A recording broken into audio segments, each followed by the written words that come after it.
السلام علیکم د ډیلی سواد ټي وي قدرمندو کتونکو نن در سره په دې ویډیو کې یو نوی اپډیټ شیر کوم چې زموږ د پښتو علیشا ډانسره چې تاسو یې ټول پیژنئ هغې واده ته تن کېښودو او هغه واده کوي نو واده د چا سره کوي دا به زه تاسو ته په مخکې ویډیو کې وایم خو د ویډیو کې د مخکې د تلو نه اول تاسو ته یو وړوکی شانتې ګزارش وکړم که تاسو زموږ چینل تر اوسه پورې سبسکرایب کړی نه وي نو دا چینل سبسکرایب کړئ چې تاسو ته داسې معلوماتي ویډیوګانې په ټایم ملاوي علیشا د پاره جان حبیب یو حافظ کتلی دی چې ویل کېږي چې هغه د جومات امام هم دی او هغه ویلي چې زه به د علیشا سره واده وکړم او د علیشا ورسره هم د واده د تن د ایښودو اقرار شوی دی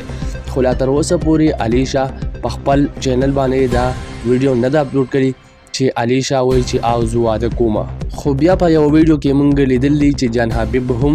او ورسره هغه حافظ او علیشا په یو ځای کې ناست دي او جان حبیب وایي چې ته د ده سره واده وکړه نو دا د قرآن حافظ هم دی او تاسو دپاره به ډېرې رڼاګانې راوړي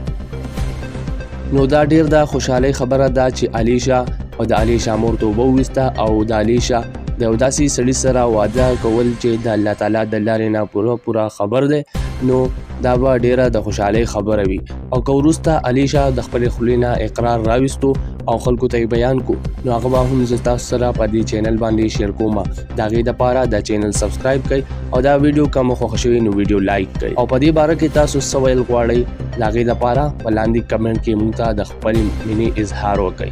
د الله په امان